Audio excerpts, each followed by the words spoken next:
I'm going to start recording. I completely forgot to do that as I was talking about recording. But yeah, this is Yeah, the that's introduction. correct. Going to repeat myself a little bit. On October 4th, we're going to be hosting Michael Behe over Zoom, which we're very excited for. But today we have Dr. Tinglu Yang speaking for us today and sharing his story and answering questions. So we're very grateful to have him here. So thank you very much, Dr. Yang. Yeah, I think. Are you ready to introduce yourself and get going, Dr. Yang? All right. Oh, thank you, Peter, and thank you, Joe, for the invitation, so that I have the chance to talk and to know you guys. Hi, Julie. Hi, Jason. Um, so I'm not basically give a speech. We just I hope I can share my story with you, so that hopefully it's helpful. For you to know your faith or strengthen your faith. So can I share my screen? Yes, you can. If you're having trouble, let me know. Right here. All right, can you see it? Yes. Yes. Yep. Good. So I'm going to talk about so from a Chinese Muslim to an American Christian. So I was, I'm from China. Um, so now I'm a associate research professor in chemistry, Kramer Group, and also I serve as a lab manager to help the PI to run the group. Um, so this is my hometown. So I'm from China. So my hometown is actually in the center of China. You know, China in Chinese called 中国, right? This is the kingdom in the middle. So now my hometown is the middle of the kingdom of middle. So it's, but you see it's, the Beijing is something like here. Okay. So if you see zoom in, so my hometown is right here. So this is an area, it's lots of mountains and there's no plants, not much green there. And I grew up in a Hui family. You guys ever heard of Hui people? No? Yeah, it's a very special group of people that they believe in Islam, and they are Muslims. And those group people is basically from those Arabic businessmen, and through marriage, the descendants of those Arabic businessmen. So if you look their face, some look more like Arabic, some more like Han people. So this pictures is not the pictures I took. So this is the modern days pictures, but I'm really familiar with these pictures. This picture on the right up corner is, I think, the worship on Fridays. So on Fridays, those Muslims they gather together to worship, and this one is the preaching of Imam in the mosque, and this are some elders chatting together. And this picture I missed a lot. On the left up corner, that's basically the end of day of the Ramadan month. So we have a big celebration. They make lots of this fried food. So if you look, it look like similar like me this one, but we the condition of the food and the cloth is not as good as they have now. So I grew up in a really poor family because we don't have much food. we always struggle to get enough food.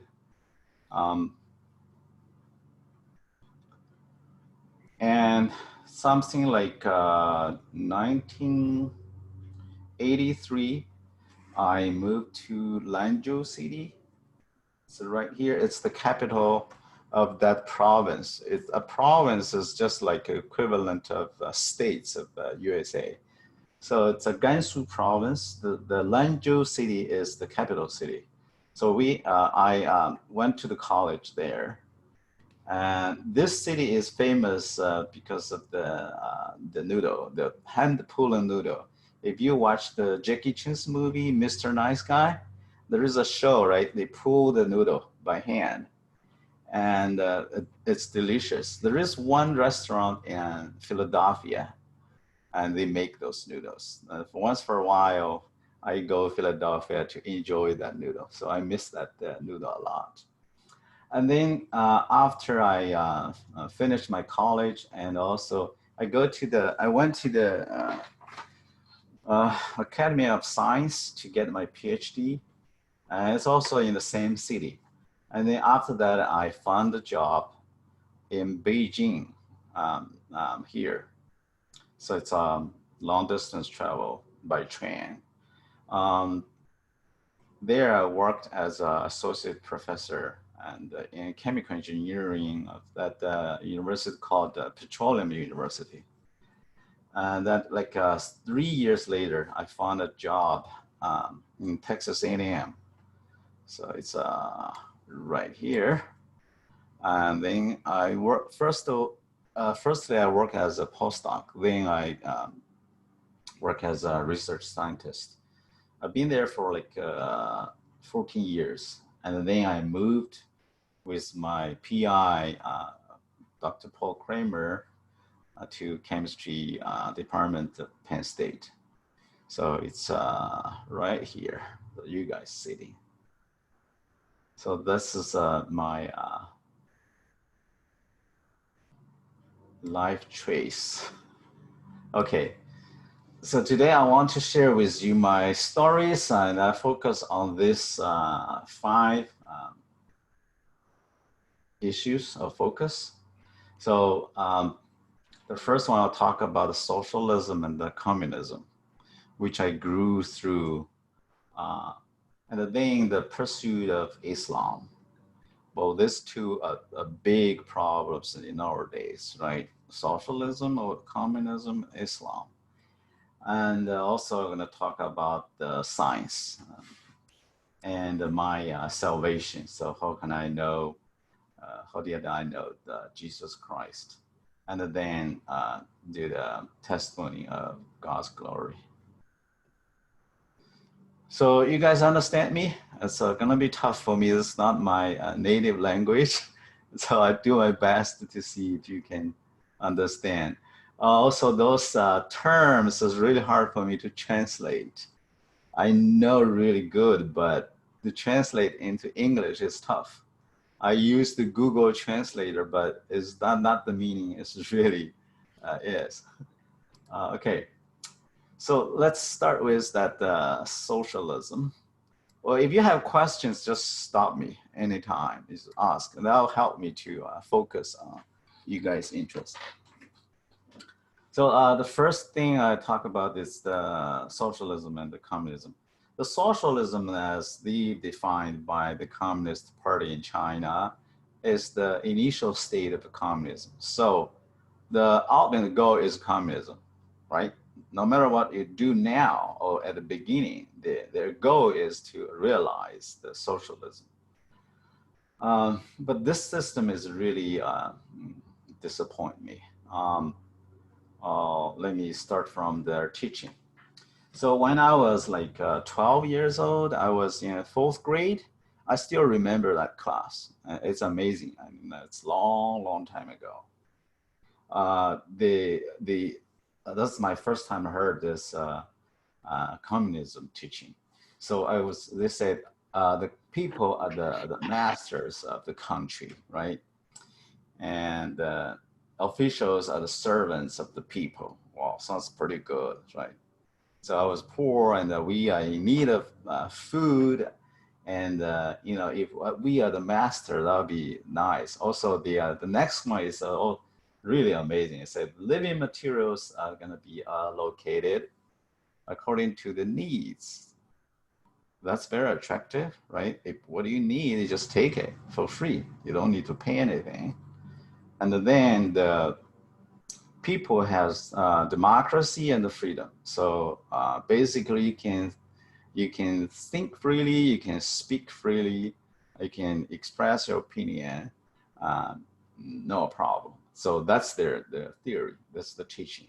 So I was really amazed by this teachings, especially for that free food, right? You don't have to do anything. Well, they think the labor is your first enjoyable thing, but actually it's not, right?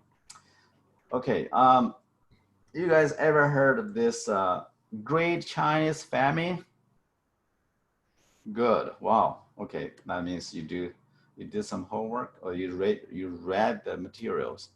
Okay, this Great Chinese Famine is like in 1959 and 1961. Before I was born. I was born in 1966. So how many people died? Is the estimate range is 15 to 55 million. The value, the numbers actually really nowadays is come up to 40, around 40 million. That's really, I think that's a really close number. So the World War II, how many people died? No. If you don't compare, you have no idea how many people died in that 3 years. It's 20 million, right? World War II, death is like 20 million, or 15 to 20. But this farming is caused this so many people die. And note that it's not like a natural disaster caused this famine.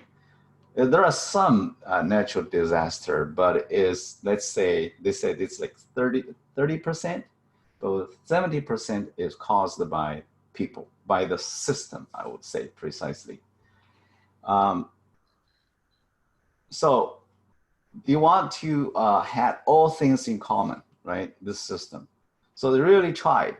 So this is in 1958, I think, or 1959, the beginning of 1959. They really tried to, you know, share everything. Because that year, 1958, was harvest. So they do have lots of food. But compared to now, it's still limited. You see, the food is quite simple. It's just the one dish and with that steamed bread, and people just enjoy that. They see that every day you just go to the they call the canteen or cafeteria. They just have the food. But soon after, the food is consumed up, right? And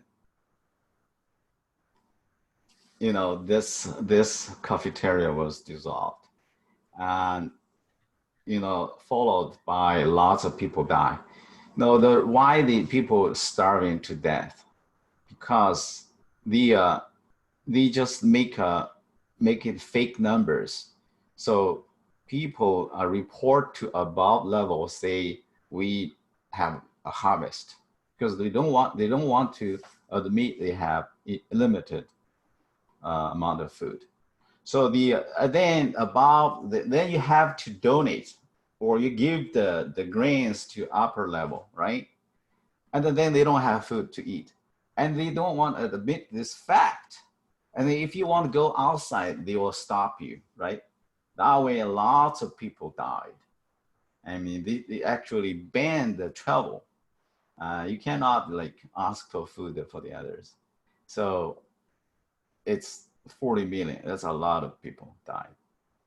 So then, but later on, they corrected this kind of, though. Okay, you have to earn the food.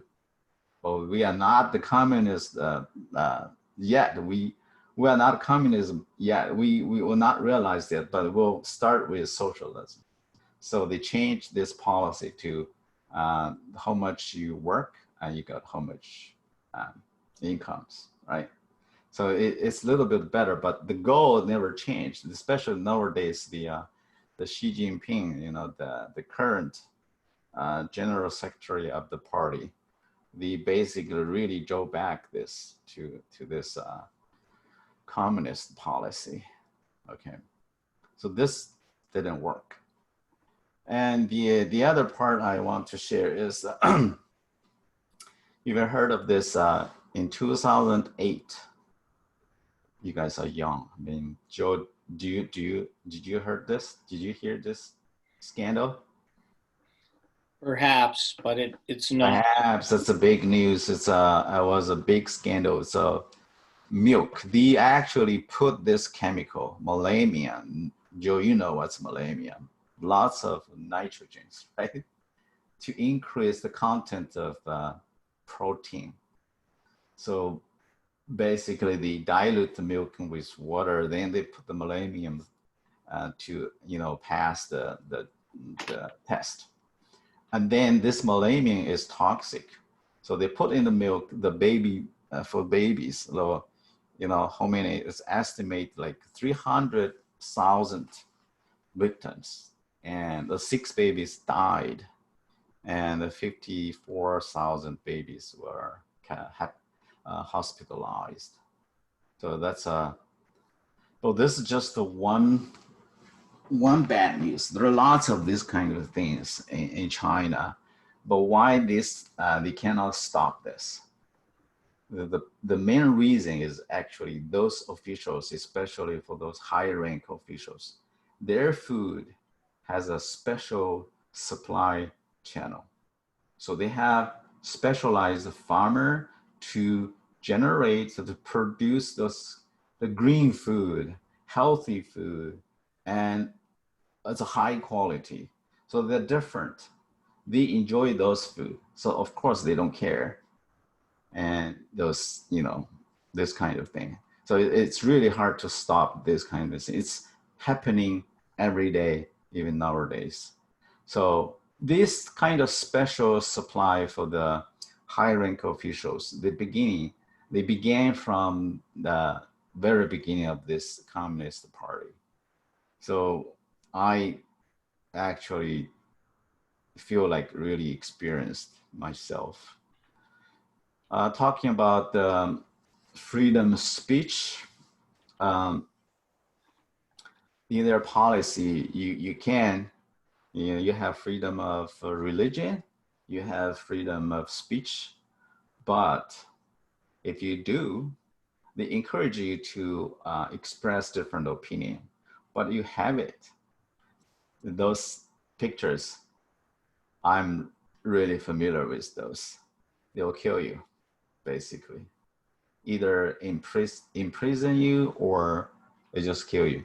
So this kind of, they put it on a truck, I don't know how to translate, not protesting, they let show around in the town.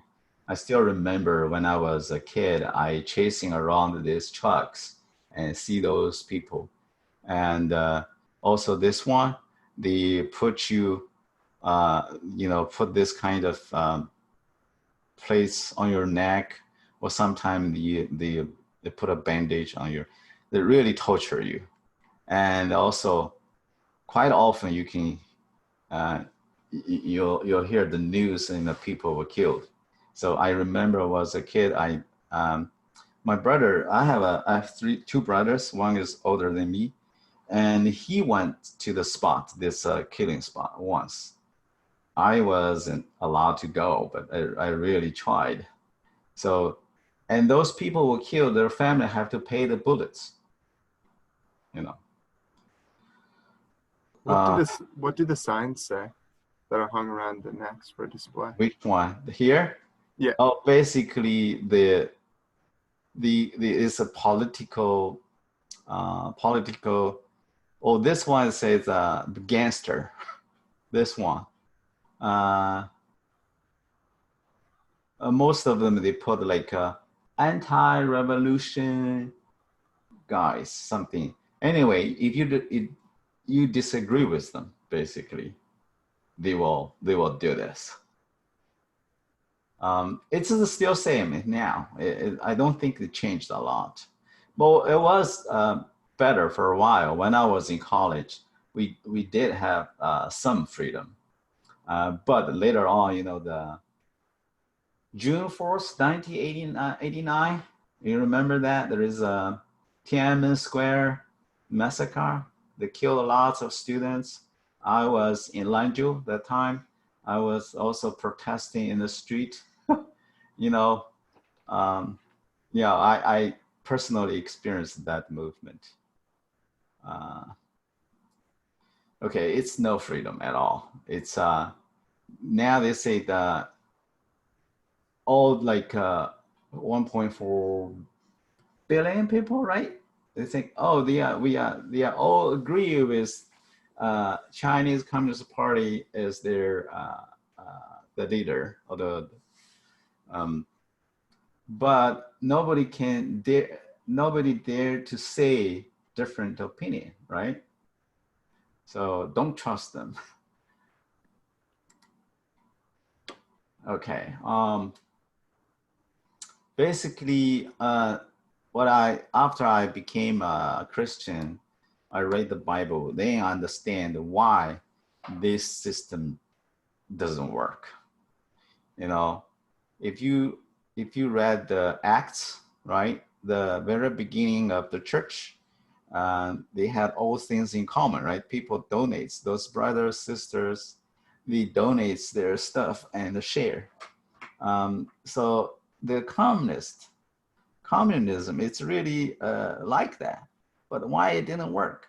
The idea, I really like the idea. It's a beautiful idea, but it works. And everybody work as they need, everybody take what they need, right? But it didn't work. Those people in power had huge advantages over you, right? Eventually they become a dictator. It's just happened naturally that way. So then I realized, oh, okay, why it didn't work? Because people are sinners. If you don't remove your sin, it's impossible, right, to realize that system.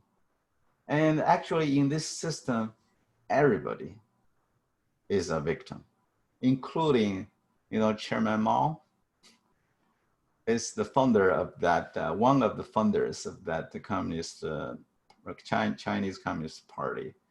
And the first general secretary, they call them. We don't call them president because they're not selected.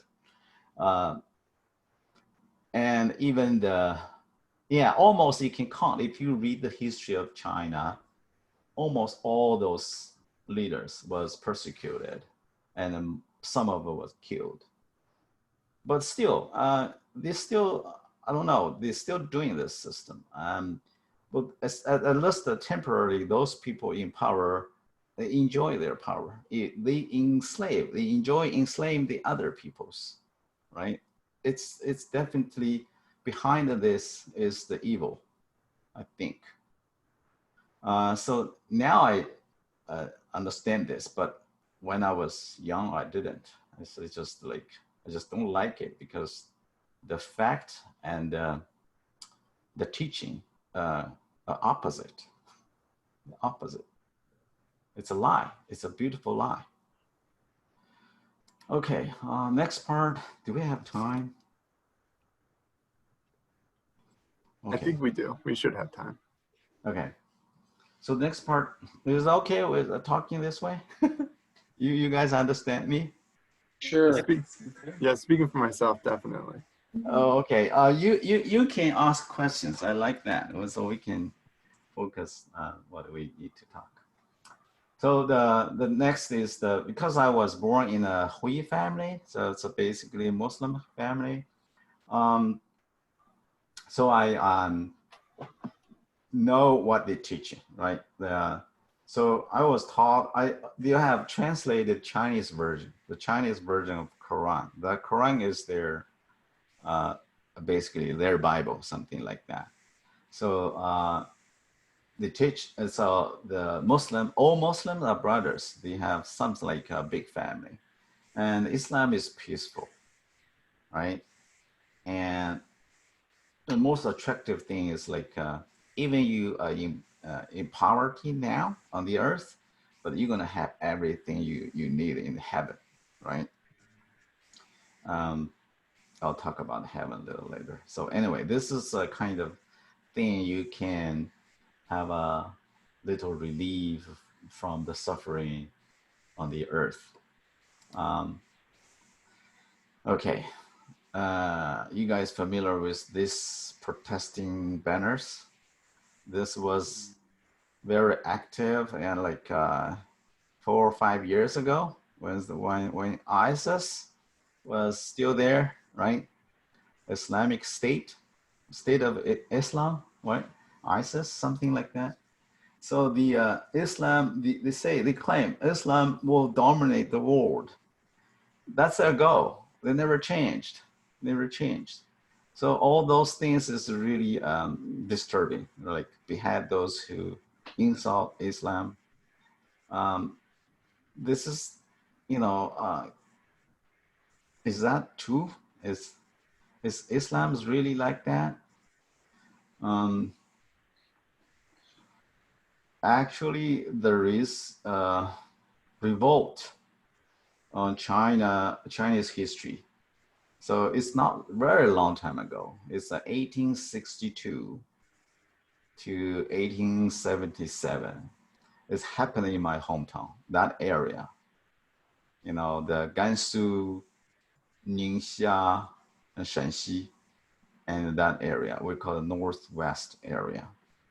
So it started with small conflicts, and the Hui people and Han people, they start some fight because of some problem, small problem. But then later on, soon, the Hui people get together and they start to kill those Han people. And eventually they want to establish a state of Islam. Now they start to kill people, without difference. I mean, they kill the whole village. If you are not a Muslim, they will kill the whole village. So my hometown in Jingyuan, there is even a saying about that. Almost all the Han people was killed. And but later on, the Han, the government was Qing dynasty. They sent the army to that area, and then they killed most of the Hui, and drove away from China to nowadays it's called used to be part of the Soviet Union. Xinjiang is really far west of China, and there is a small group of people. It's left. It's actually from this Hui people. So that killed like 15 to 20 million. That's a big number, right? Killed like around 20 million. So World War II is 15 to 20. So it's almost killed 90% of the population at that time, that area, by this this kind of revolts. So this is really make me think, what is Islam?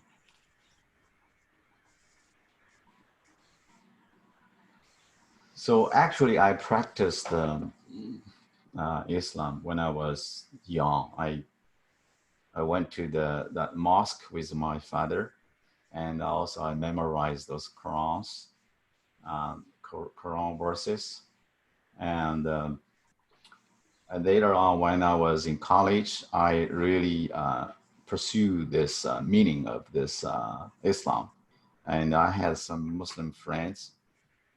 Some of them really like have Muslim scholars. So I read the Quran with them and also worship their God at that time. But I still have lots of questions in my heart. When I came to USA, have the access to Bible, then that really opened my eyes. So actually, yes. What prompted you to, open a Bible and start reading it? Because you're a Muslim who's a practicing Muslim. What made you open the Bible? Okay, then I can do that later. But when I read the Bible, and then I realized, oh, okay, actually, this Bible was mentioned in Quran. So it's there is a special name, but basically meaning Old Testament and New Testament. If you check Wikipedia, they will tell you. So I mean things Torah and Angela, something like that. So Torah is the Old Testament and Angela is the New Testament. They mentioned it, but you are not allowed to read those because they think we were taught those books were modified, so you cannot read that anymore. But if you check the Quran is written so after like 222, that was the year that Muhammad was born, 80, and the Bible is much earlier. And if you read them, you'll find lots of similarities. But the Quran is really hard to understand or hard to follow. They use that kind of special format. It's all like a poem. It's really hard to figure out what's the relationship between this paragraph, the other paragraph, this chapter, that chapter. But there are pieces of those information from Bible. So like the same character, like Abraham, they call the Ibrahim, right? Even Jesus is in the Quran. They call the Ursa. Well, anyway, lots of people you can find corresponding in each other. But if you read carefully, they check remove the cross, no cross, right? But Jesus died on cross. No such a thing. Jesus never died. There was directly go to the heaven, went to the heaven. So no such a savior in Quran. So it's basically if you check their heaven, they talk about heaven a lot. That's the part that attracts a lot of people, right? So if I read a check, it's basically another version of the world, earthly world. It's just a corrupted that give you all you need. That's just to let you enjoy your flesh to enjoy those things. So if you check their heaven in Quran, so it's described in Quran as a beautiful garden, and it's a paradise where those who have been good goes, and it is described in Quran as garden of pleasure. You see, check these verses, and the Muslim believe they get to paradise by living religiously, asking Allah is their God for forgiveness, and showing good actions. Though they saved by their actions in their life. This is some verses from Quran. I just copied. So basically, they mentioned that the heaven is the garden of pleasure, and also they see that in the paradise you have this meat fall from whatever they desire, and for them are fair women with large beautiful eyes, and the likeness of pearls, well protected as a reward for what they used to do. Is that weird? Is that a weird heaven? Yeah, that's basically the teaching. So if you compare heaven in Bible, right? This is from Revelation chapter 21st, verse 3. It says there, I heard a loud voice from the throne saying, look, God's dwelling place is now among the people, and he will dwell with them. They will be his people, and God himself will be with them and be their God. And he will wipe every tear from their eyes. There will be no more death or mourning or crying or pain, for the old order of things have passed away. So that's the heaven I admire. I really want to go. Be with God. Be with God. And we don't have this bondage from the flesh. We are free. God will give us a new body without thing, right? That's the way I want to go. Okay. Any question about the Muslim, the Islam? I have one, but I'm going to save it till later because I think it'll be better later. You guys follow? It's kind of hard for me to explain in English. Julie, do you have a question? Yeah, I was just wondering if, like, you know how there's different sects of Christianity? Is there an equivalent for that in Islam? Like how there's like Roman Catholic, Orthodox, Free Methodist? Is there similar sub branches of Islam?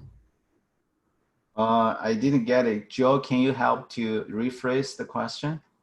Basically, what she's saying is, are there denominations of Islam? Is it fractured in the way that the Christian church in the United States is kind of fractured? Yeah, there are lots of denominations. That's part of the reason I convert to Christian, and they conflicts each other too. They hate each other. They fight. Those denominations. The big two denomination is like Shia and Sunni. Sunni. I don't know. Maybe I was pronouncing it not correctly, the English word, but there are two big ones like Iran and Saudi Arabia. Iran is Shia, I think. Saudi Arabia is another one. Yeah, but the Christianity also have denominations, but I think they are more tolerant unless you go to the extreme end. Otherwise, they are all same teaching. The core value are same. Okay, we can talk more about that if you. Okay, let's.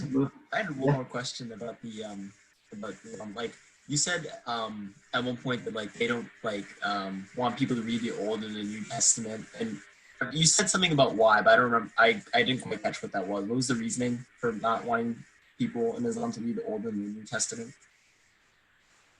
Oh, those people's name in the Old Testament, in the Old Testament. Or just like, why do people in Islam, why do they not believe, like, why do they not read the Old and the New Testament? Joe, I still need help. Yeah, so you gave us the impression that believers in the Quran are told you should never read the Old and New Testament of the Bible, that that's forbidden. Why is it forbidden? Did they say, you know, you'll go to hell or something if you read it, or why is it forbidden for Islam? The reason they're forbidden because they don't want to find out the truth. I think that's but the surface reason they give to you, I think they say those book is not true anymore. It's modified both by those pagans. So don't trust those books, even you have the access to them. So that's why the Bible is forbidden in Arabia, right? You cannot, you know, read Bible openly. That's what I learned. And in the mosque, you cannot bring Bible to, to read with you, right? And I actually, 2008, I brought a Bible to my father. I tried to, give the good news to him, and he was angry. Well, I was like almost crying. I'm from my heart. I say, this is the truth. And this is the Bible. This is the Bible you should read. And also I brought, he can barely read, but I also brought him a videotape. It's probably you guys know it's Jesus, that videotape, but the translated version with the local language. So I found a copy, and I brought the machine, and with the videotape I gave to him, and he maybe watched once, but like 5 years ago, my father died like 2 years ago. 5 years ago, I went back to China, and he was really concerned. I said, can you take your Bible back?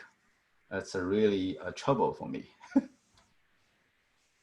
Yeah, I'm just feel really sorry. And he didn't believe that.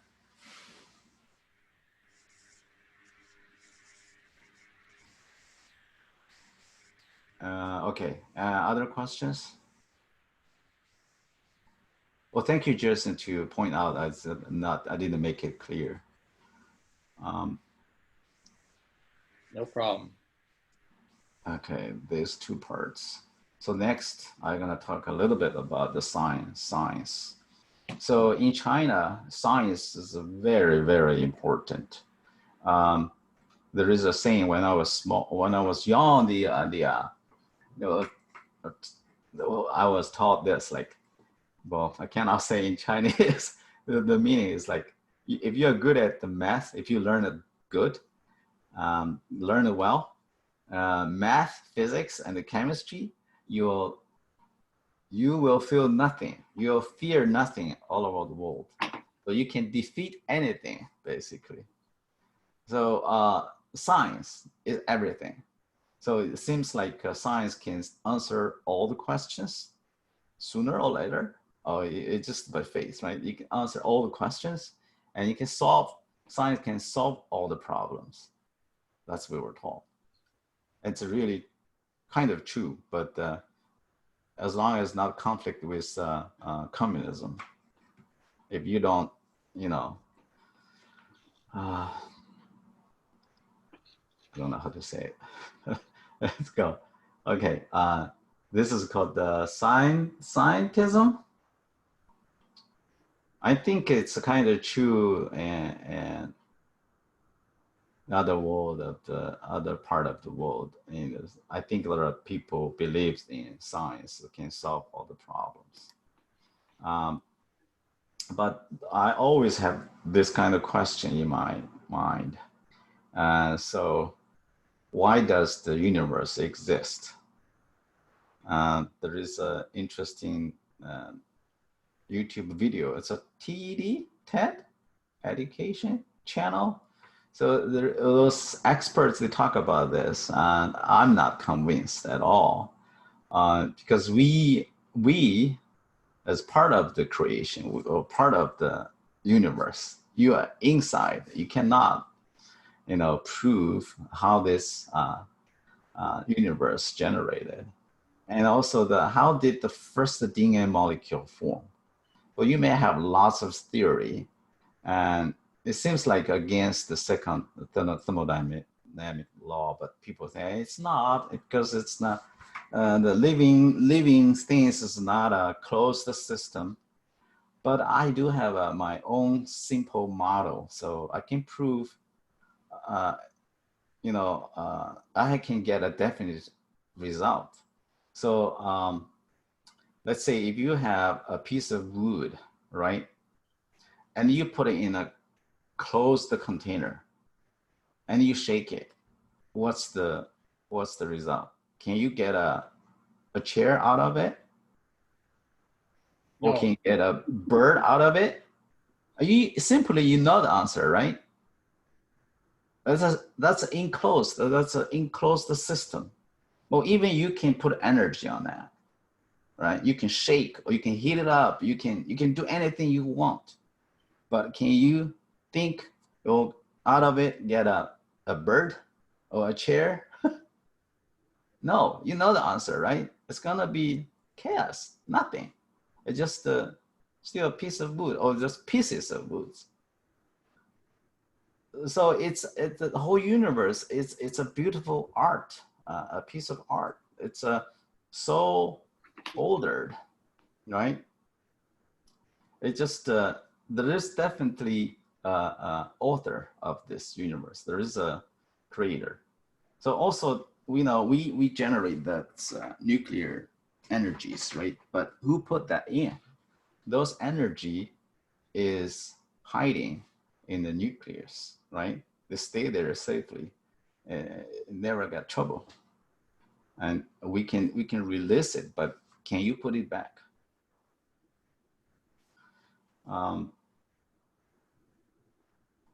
The last question is, if science can solve all the problems, can science remove human sin? No way, right? No way. No, you see, now we have pretty advanced technology. We have this cell phones. It's an amazing piece of work, right? But seems like more sin, not less. Not less. Okay. So these questions, for me at least, I don't have satisfied answers. I'm not satisfied. Even somebody give me the answer. And so far, I didn't get any good answers. So the true science, I think, should, help you to know God. So this verse is from Romans chapter 1, verse 20. For since the creation of the world, God's invisible qualities, his eternal power and the divine nature have been clearly seen, being understood from what have been made, so that people are without excuse. So the science, you can only study those that already exist, right? The universe, well, even some scientists admit that it's generated from nothing. And the Bible give you perfect explanation about this, how the universe generates, right? How it is corrupted, how it's got lots of chaos, these sins, lots of immoral things. I think it's explained it really well. If you are a true scientist, you should set this. It's a really good model to study, right? The universe, and there is outsider, which is God, the creator, right? So what we can do is inside the universe, you can learn from this nature law and understand or know God better. Okay, any questions on this part? I totally love this verse, and to me, I was talking to Jason yesterday about this. I love your phrase about universe is a piece of art. I mean, to me, it's incredible that in light of the beauty of the universe, the law and order of the universe, the complexity of DNA and so forth, that science should point to God, as this verse says. And to me, it does point to God. And it's incredible to me that our adversary has managed to turn this around and say science really shows clearly that there is no God. That's just incredible to me. Yeah, but if you are not humble enough, this knowledge of science just generate the pride, right? They deny God too. That really depends on your attitude. So if you see this amazing piece of work, from the small as atoms, right? Or even a cell, right? Or to the huge universe. You see this highly ordered and the beautiful coding, the accordance, I don't have to say the word. Anyway, the work together, right? Well designed.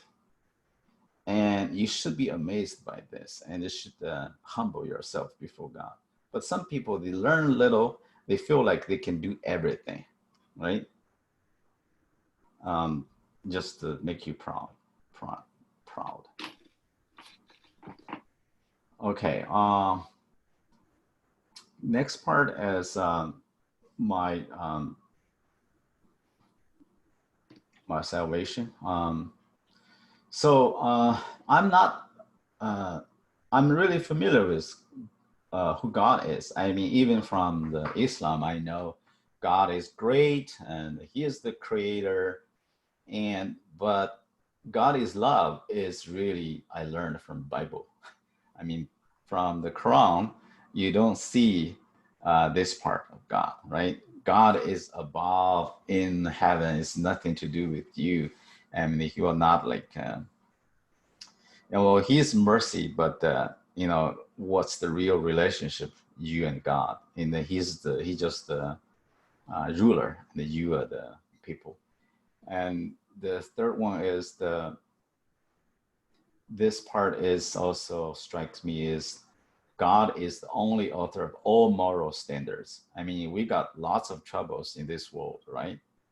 The reason I think people have all different standards, right? If all people follow the same standard, same moral standard, it will be good. Will be good.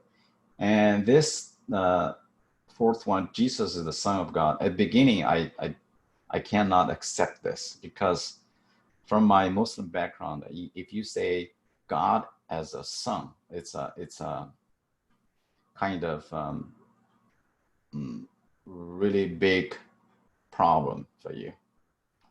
You know, how come God has a son? And you just like, it's a bad thing. But later on, I say, okay, the Son of God is actually the Word became flesh, and He is the God, right? And He won't become a human and just like you, so they can bring the grace to you, and you can accept that. So then I accept this. Okay, I understand now. So the God, the Jesus is the Savior, the Sanctifier, the Healer, and the coming King.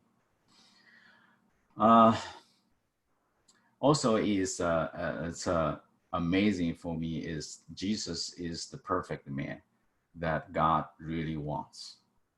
So He sets a good example you can follow, and also even as a king, coming king, He's really a servant.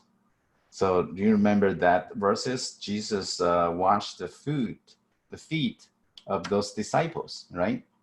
That really demonstrate a good, caring, a king, a really a servant. Like communists claim they are the servant, but they are not. They don't care about you. They just care about themselves. So all this contrast, let me really feel like Jesus is really I want this. And also, how do you get to heaven, right? And Jesus give you the answer. I am the way, the truth, and the life, and no other ways, right? No one comes to the Father except through me. So He's the only door that can bring you to the heaven. And also, I already talked about what's heaven. That's really, I in my mind, that's the true heaven we should go. And we don't have any burden and bondage of this flesh. If you are honest, we always suffer from this flesh desires, right? The seems like you enjoy, but after that you suffer. That's always the case. So we're gonna free up sin as a really those truths really bring you the freedom. Though those stories, I probably just skip. I mean, how step by step, how can I know this? How can I get the first Bible? Well, there are a group of Christians in Texas. I think most of them from Taiwan. They do this gospel spreading. They came from Houston when I was in College Station in Texas A&M. They came from Houston every Friday. Every Friday. That's we learned. We became a Christian because of them. They gave us the Bible. They feed us with food. They talk about the faith, talk about Jesus every Friday. So soon, when I came to USA, also experienced lots of love from American Christians, and I feel like I found the true love. And I found this is the home. I really want to be there. And then I grew in a church that's a newly formed church by those same pastor. His name is Duan. We call him Brother Duan. He's still in Houston now. He has a video, gospel radio. He's still doing that. He's amazing. So then I grew up in that church for 7 years, and after that, that would be this part. After that, we 4 families. We form a new church. It's called the Grace Valley Chinese Church in College Station, Texas, and we hold Bible study every Friday. We invite those students and visiting scholars to our church. And every month, in addition, every month we have a big gathering, and we call it gospel meeting. Then we invite some famous or mature Christian and to the church to preach. And we usually got lots of people believed. It's amazing. After I became a Christian, I start to serve. I mean, every Friday, almost every Friday, I mean, those 17 years in Texas, I go to McDonald's in front of McDonald's in the parking lot. I wait there for students to come. Well, we announced that's the location, and then they'll pick them up to church. I can't believe I can do that long time, almost every Friday, until I moved to Pennsylvania. So 1992, I moved to Pennsylvania. Here, there is only one Chinese church. It's called the Chinese Alliance Church. So then I became a deacon member in this. I preached before in Texas, in Chinese. So here I start to preach too. Also, I get involved in the campus ministry. We have fellowship of scholarship, visiting scholars, sorry. And we have a group of graduate students. We also have Home of Hearts. It's the fellowship of undergraduate students. At the beginning, I was involved in those visiting scholars, and for like a couple of years. Then there is a need in Altoona campus, Penn State. There is a group of Chinese students there. So one of the brothers, American brothers, Keith and Bruce, they were there. They noticed this group of Chinese students, but they don't know Chinese language. They don't know how to speak Chinese language. So they asked for help. Then I lead a team. So 2 families from here. Every Friday, we bring the food. We go to the Altoona campus. We start the Bible study. We also have lots other activities, sometime on Saturdays, sometimes most of it's on Fridays. Now, because of the pandemic, we paused this activity on Altoona because it's most of students either in China or also the campus not allowed to get together. So we paused. So now we start a new ministry here. So that's we just at the beginning of this meeting we talk about that we have something like 20 graduate students. This group now I serve this group. So basically that's it. I try my best to give the testimony of God's glory. And my life is completely changed. I don't live for myself only. So I try to, spread the gospel to the Chinese people here. Well, it's not limited to the Chinese people. But we have an advantage because the language, right?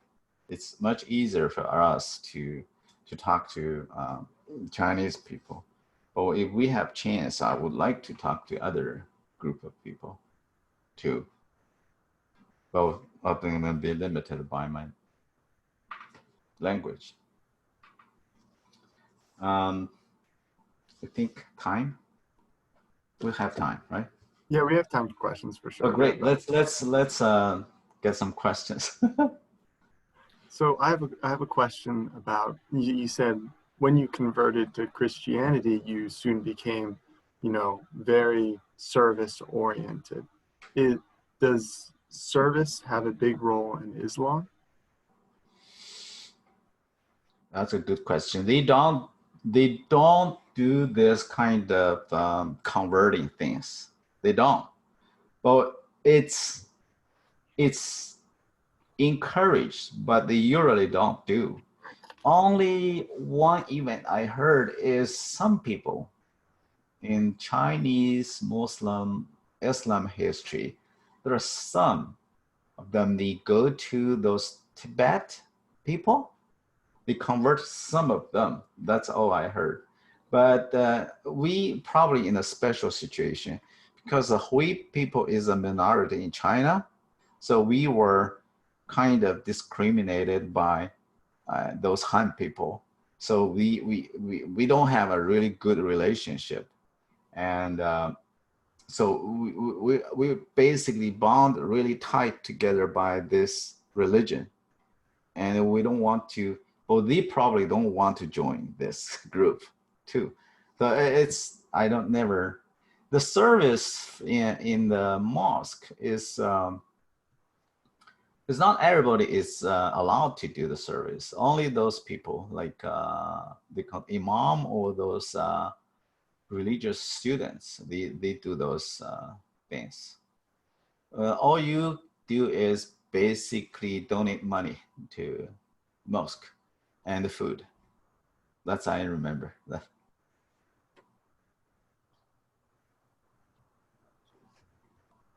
So, Tinglu, you mentioned scientism, which is a really, I think, pertinent topic to this club. And I agree that for some scientists, it's a matter of pride. They feel like they understand how the world works because of their understanding of science. And that can hold them back from meekly receiving the testimony of the scriptures, where, as you say, you have to become meek in order to receive that testimony.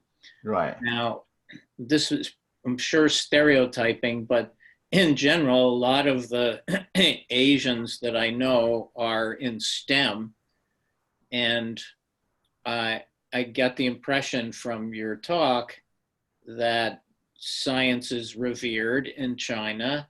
And so then I would imagine that there is a lot of Chinese who would have difficulty receiving meekly the Word of God because they are good in science and math and chemistry and physics and all these things, and they would be susceptible then to this pride.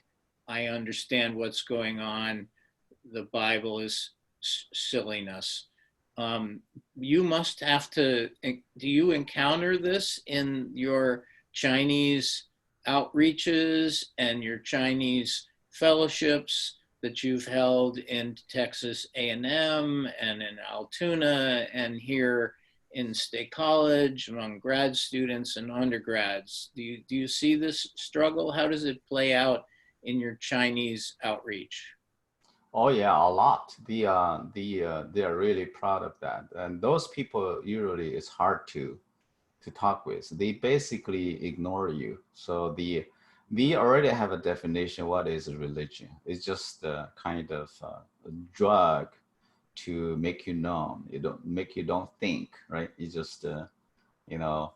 But in China, the religion was defined as like operation tool for those controllers, something. So how do you reach people like that? So some Yeah, grad it's student really hard. We basically start with their needs, right? Even they are smart. There are lots of smart, PhD students, professors, but they still have big needs in their life, right? People suffers. That's the good part of the suffering, right? Make you humble.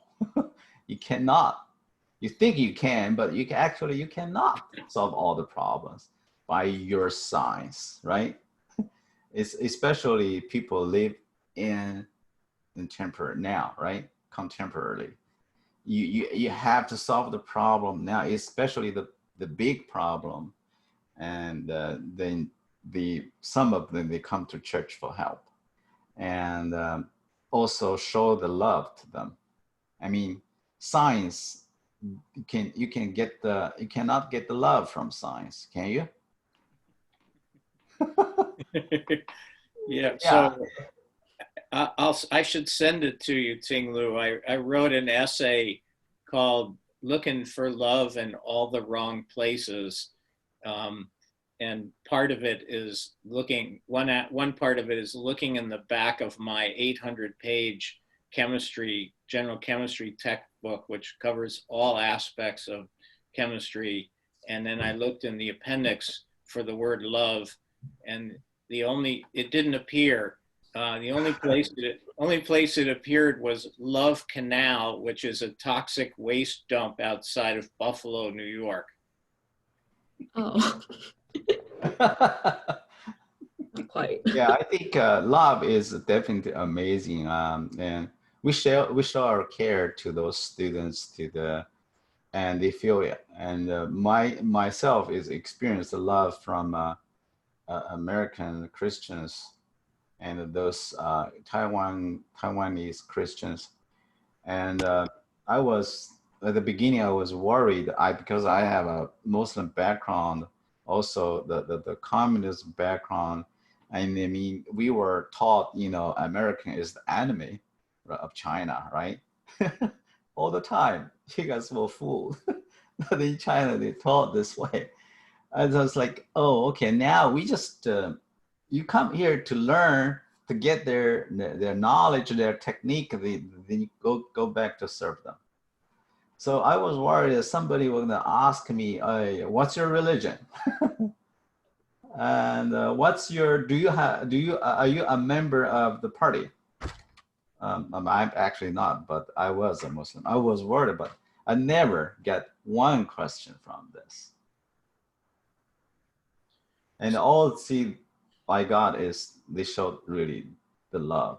And we don't know them. It's strangers. Why they show this great love to us, right? Why they invite us to their house? We are strangers, and they provide the food. It's amazing. So it's interesting you bring this up. So all of the rioting and fighting that's going on has really bothered me. And so I prayed a lot about this, tried to read a lot of things in the scripture.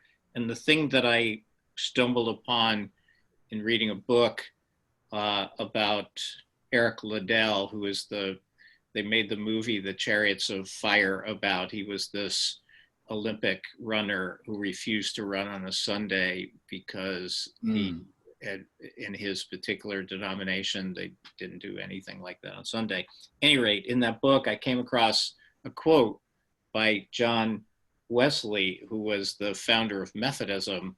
Right. And I felt this was the answer to the current strife. And I'll read it to you. It's short. Do all the good you can by all the means you can, in all the ways you can, in all the places that you can, at all the times you can, to all the people you can, as long as you ever can.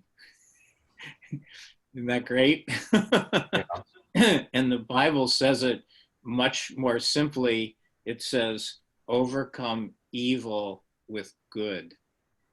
It's like, and that just struck me because, of course, I was getting angry and frustrated and wanted to fight back in some way, but I kind of felt like, I know that isn't the right response, but I got to respond somehow.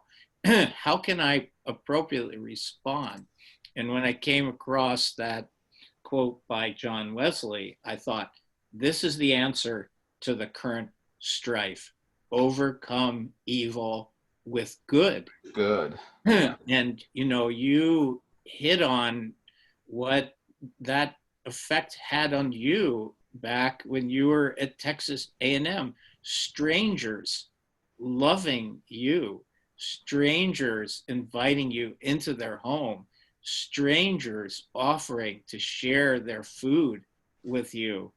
Wow, what a beautiful thing to imagine, that if every one of us lived every day, every moment of every day with every person that we encountered with that kind of attitude,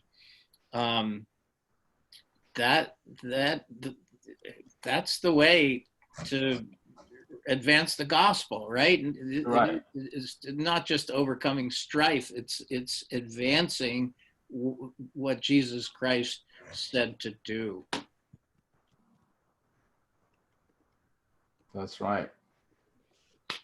So you've experienced it and now you're doing it. What a beautiful thing you got going there, Tinglu. It's basically what's happening now. I should do it. I was blessed, and now I want to bless the other people.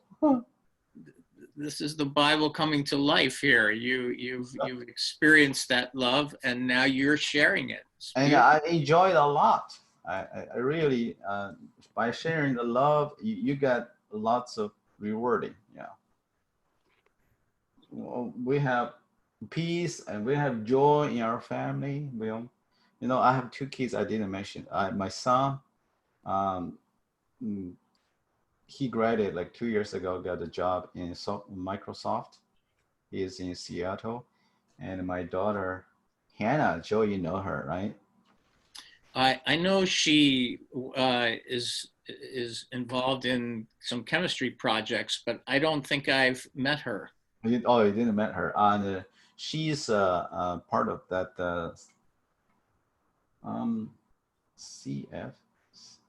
ACF. Oh yeah, one of the campus Christian fellowships. Yeah. She's in charge of worship. Nice. Yeah. It's busy. It's good for her. Well, are there any other questions? Okay, well, I think that about wraps it up for us today. Thank you so much, Tinglu. That was an amazing talk, one of our best for sure. I'm so glad that we have a recording of it, and I think this is... But before we finish, I want to share a song with you. Maybe after that we can. Yes. Okay. Is that okay? Absolutely. All right. Let me do. It's a YouTube. Where is it?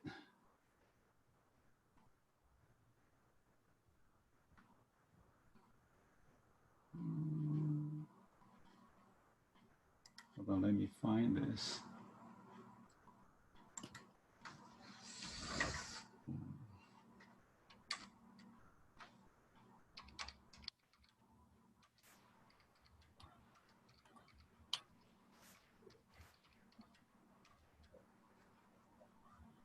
Was opened, but somehow it's closed.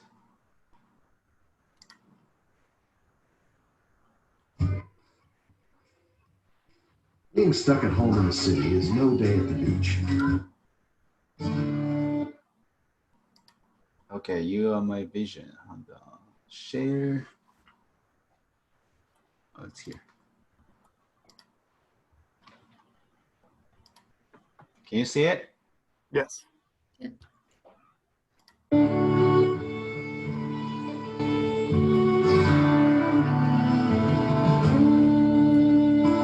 Be thou my vision, O Lord of my heart.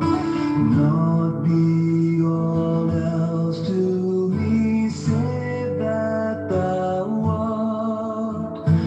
Thou my best thought by day or by night. Waking or sleeping, thy presence my life.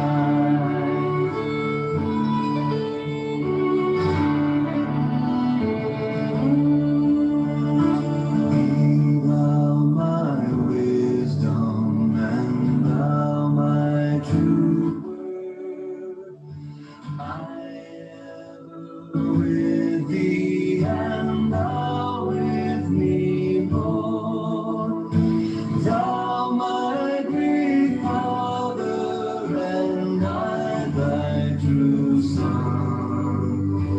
Thou in me dwelling and I with thee one.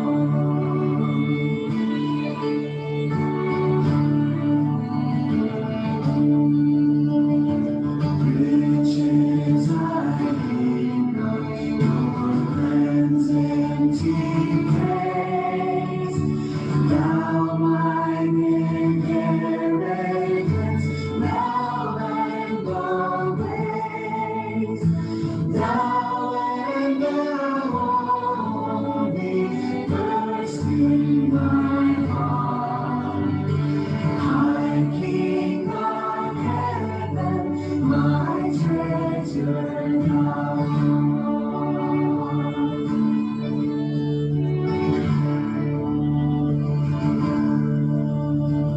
High King of heaven, my victory won. May I reach heaven's joys, bright heaven's sun. Heart of mine own heart, whatever befall, still be my vision, O ruler of all. Heart of mine own heart, whatever befall, still be my vision, O ruler of all.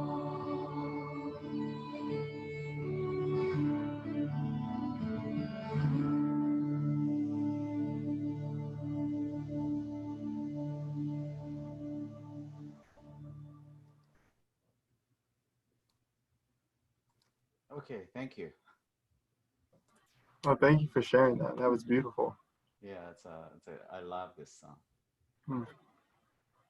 Yes, and thank you for sharing your whole story and everything and talking with us about all these topics. We really appreciate it. Oh, thank you for the chance they gave me. Joe, do you have anything to add before we disperse? Only to echo Peter's comments. Thank you so much for sharing your story today.